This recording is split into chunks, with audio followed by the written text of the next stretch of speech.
You could turn in your Bibles to... Somebody once told me, hey now, what a concept. Somebody once told me, I said yeah. Go for the moon. Hello, everyone, and welcome to yet another Gabalfa Baptist Church podcast. We absolutely love it. This one's called Psalmbody Once Told Me. So, Aaron, you don't really understand why it's called this, do you? I didn't get it. No. No, and the best jokes have to be explained. So, Please explain it, because I'm still not quite yeah, okay. there. If you're watching on YouTube, what I'll do is I'll paste on top of this video the meme that went viral in the Christian community. All the millennials loved it because the start of Shrek begins with the song All Star by Smash Mouth. Yes. And the way he sings the first line sounds like Psalm. Okay. So the meme, please turn in your Bibles to Psalmbody Once Told Me. And there's a picture of Shrek, his head poking up above a church building. And I laughed and laughed. So there you go. That's the title of this podcast. But Aaron, Somebody, please tell me what this podcast is all about. You might be thinking, what is our idea with this podcast? Yeah. Okay, so it's basically just going to be a podcast around the Psalms, because the Psalms, we're doing the Psalms this month in RBT, and it's January 2024. Happy New Year, everyone. Happy New Year. And yeah, we're reading through the Psalms, but there's a sense in which the Psalms are not like your ordinary sort of book of the Bible. There's something different with the Psalms? There's something different about the Psalms, yeah. Pray tell. Pray tell. Essentially, that. Yeah. There's a lot in that. In that, yeah. So, in our kind of Christian circles, evangelical, sort of modern, non-conformist circles, I think we've lost a lot of what historically would have been a big part of the church and a big part of people's daily life. And the Psalms have been central to daily worship, daily prayer, for the last 2,000 years and more, going back into the ancient church of Israel. But today, and I'm speaking from my own experience, they're not really present in my, daily devotion, my daily prayer, or in my, worship. You called it the Christian diet, right? Yeah, the Christian diet, yeah, the staple. So both our wives, before they fell pregnant, were dietitians. Yes. And Emma would often speak to me in wondrous terms about the Eat Well guide, which is like a pie chart, or even they make it look like a plate. We should make a pie chart for the Christian diet. Yeah. And for the most part, I think it's carbohydrates that you're meant to have. My Eat Well guide wouldn't look like the Eat Well guide, personally. But I suppose it's like the Psalms would be the carbs the big of the Christian diet. The big bit. Yeah. Yeah. Exactly. However, you're saying, and I think it's a good observation, and I recognize this in my own life too, the Psalms are just another book of the Bible. They're just another book.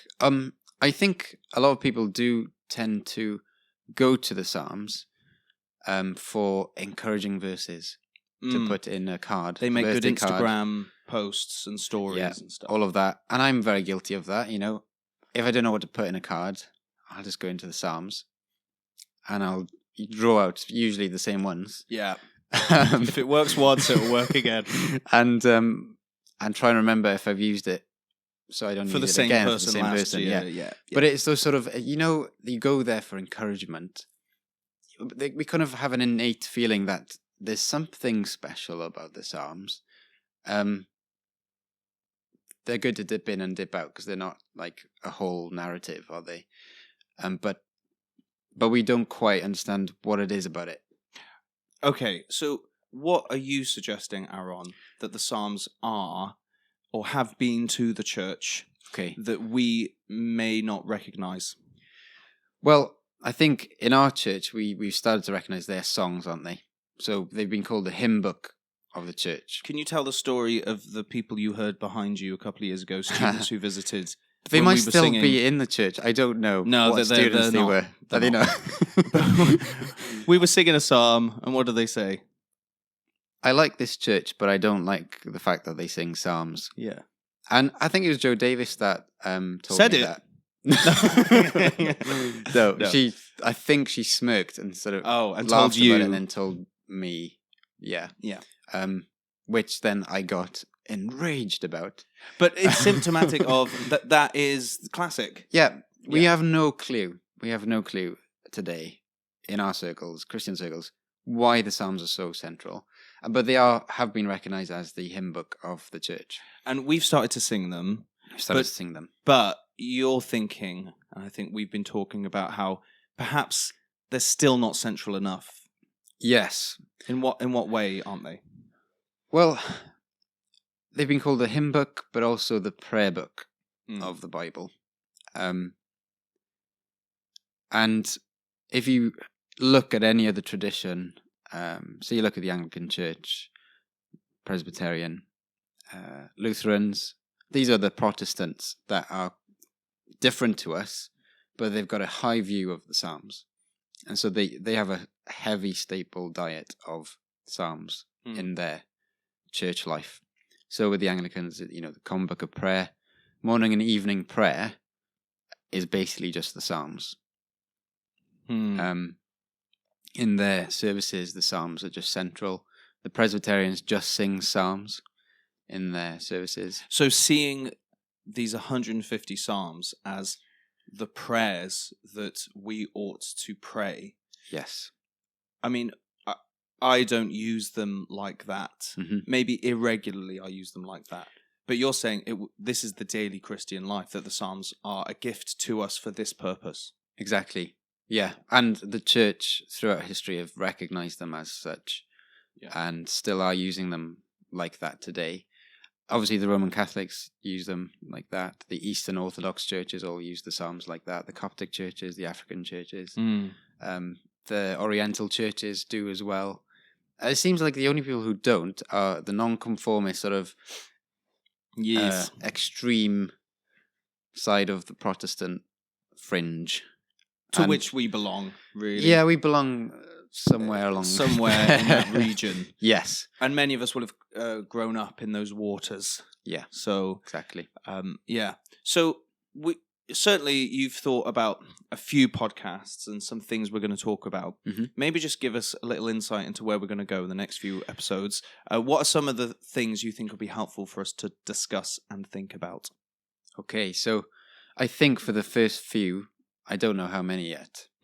We need to have like a helicopter view of the Psalms. A high level sort of overview of what the heck's going on. Understanding them at that level first, and then hopefully, God willing, we'll end up digging deeper and deeper. Yeah, so like who's praying them? What are the themes? How does it relate to me? How do I use them? Like, hopefully we'll dig into all of this. Yeah. And then I think maybe you're thinking this is long term, but let's get it out there now. Who knows? If we do the helicopter work, then maybe we could do a ramble through the forest. Yes. Going through each psalm. But we'll see. We'll see. I mean, like we make a lot of plans and have a lot of ideas, but yeah. Okay, so that's our first little intro episode. We'll catch you on the next one. Somebody